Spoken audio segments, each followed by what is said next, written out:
Great to see you, everyone. Hope you're having a great start to your holiday week. I'm Bobby Broyles, along with Rob Washburn. The dust finally settled on Saturday as the conference crowned a new CA champion and was followed up with history being made on Sunday, Rob. Yeah, in a lot of ways, the final Saturday of regular season action was a fitting conclusion to what was one of the most competitive seasons we've had in many years in CA football. We had exciting finishes, several upsets in rivalry games, and numerous impressive performances. Let's start in Orono, where Maine, a team picked to finish 8th in the league's preseason poll, clinched its first CA title since 2013 with a 27-26 victory over Elon. The Phoenix outgained the Black Bears by more than 200 yards, but a pair of kick returns for touchdowns by Ernest Edwards and a clutch defensive play in the final minute by Sterling Sheffield were enough to give Maine the win. In another matchup of top 25 teams, JMU went on the road and picked up an impressive 38-17 win at Towson.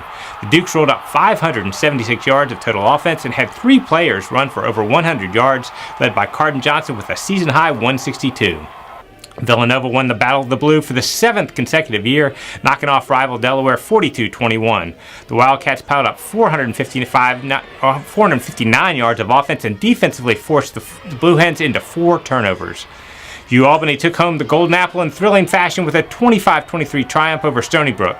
There were 3 scores in the final 145, with the Seawolves completing what appeared to be a game-winning 41-yard Hail Mary pass with 17 seconds left, only to see Albany come back to win it as Ethan Stark bounced a 48-yard field goal off the crossbar as time expired. Richmond turned in a dominant defensive performance to earn the Capital Cup by beating William & Mary 10-6 in the final game for Tribe head coach Jimmy Laycock. Maurice Jackson was in the Tribe backfield all afternoon with 9 tackles, 4.5 tackles for loss, 3 sacks, and 2 forced fumbles. And finally, Rhode Island clinched its first winning season since 2001 by getting past New Hampshire 24-21.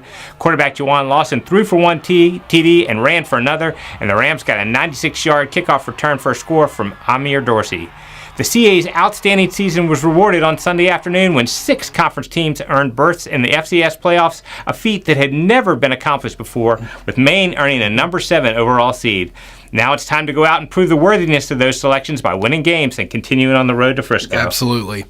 Like you said, Rob, 5 of those teams will be playing this Saturday in the first round of the FCS playoffs. All of this Saturday's contest will be aired live on ESPN3. Let's start with the first of 3 2 o'clock kicks as Elon will take on a familiar foe and former conference opponent, Wofford. Yeah, these teams not only have a history against one another in the past, but they are similar in the way they like to win games, which is relying on a strong running game and a stout defense. Elon is the CAA's top rushing team with better than 214 yards per game, led by freshman Jalen Thomas, who has piled up 723 yards in just 7 games. While quarterback Jalen Green has provided an additional threat on the ground, the Phoenix turned to Daniel Thompson in the second quarter at Maine, and he threw for 250 yards. I would expect that we'll see both guys on Saturday. Elon has a veteran defense led by linebackers Warren Messer and Matt Baker, and they're coming off a strong performance last Saturday when they held Maine to 234 total yards and forced 4 turnovers. Now they will be tested by a Wofford team that captured the Southern Conference title and is making its 3rd straight playoff appearance. Offensively, the Terriers ranked 5th nationally in rushing with over 330 yards per game, and they allowed just 20 points per game defensively.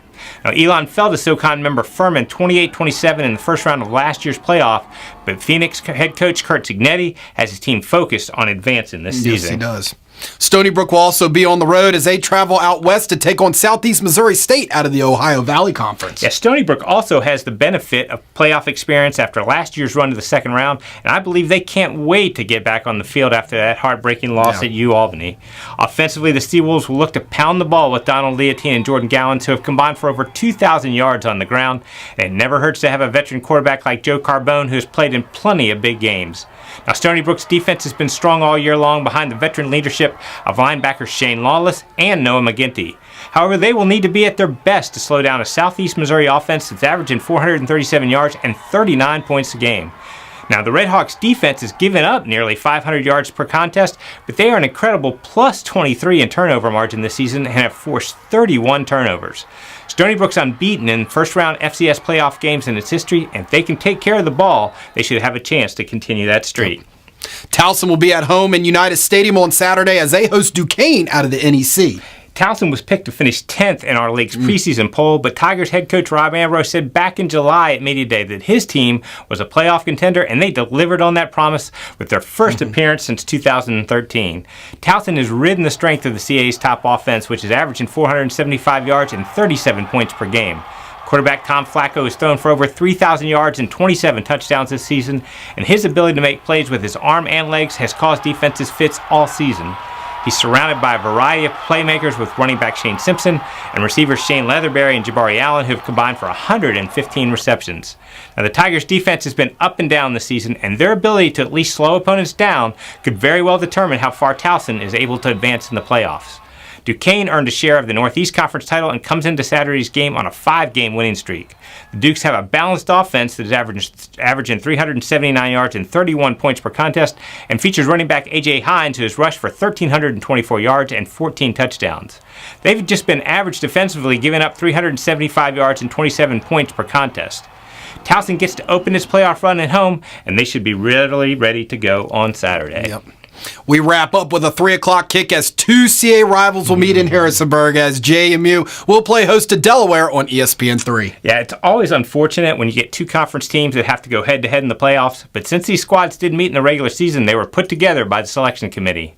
Now, head coach Mike Houston says his team is playing its best football of the season, which showed in last week's 38-17 victory at Towson, and they're motivated to make a run towards Frisco for the third year in a row.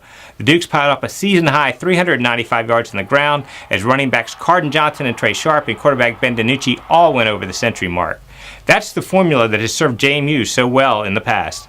Now, defensively, the Dukes gave up 515 yards last week, but they kept the high-powered Tigers off the scoreboard for most of the final three quarters. Now, Delaware was without starting quarterback Pat Kehoe and running back Kenai Kane for much of the game last Saturday and suffered that disappointing loss to Villanova, but they should be excited about making a return to the playoffs for the first time since 2010. Coach Danny Rocco is hopeful that Kehoe will return, and it will be important for the Hens to generate some offense through the air, as well as getting another solid effort from running back Dijon Lee, who rushed for 98 yards and 2 touchdowns last week. Now, Delaware had a tough day defensively against Villanova, but that unit's been strong all year and will look to bounce back. Both of these teams are very familiar with each other, and last year's game was a defensive battle that the Dukes won 20-10. I would anticipate a close one again on Saturday. CAsports.com/live scores is your source for live scoring and in-game live stats throughout this Saturday. Also remember to check in with us later Saturday night with a complete wrap-up with our CAA Football Rewind on CAFootball.com. Yeah, you can continue to follow the league on our many social media platforms such as Facebook.com/CAA Football and Twitter @CAA Football using the hashtag CAFB. That is it from us today. From all of us here at the CAA, have a happy and safe Thanksgiving and enjoy the games, everyone.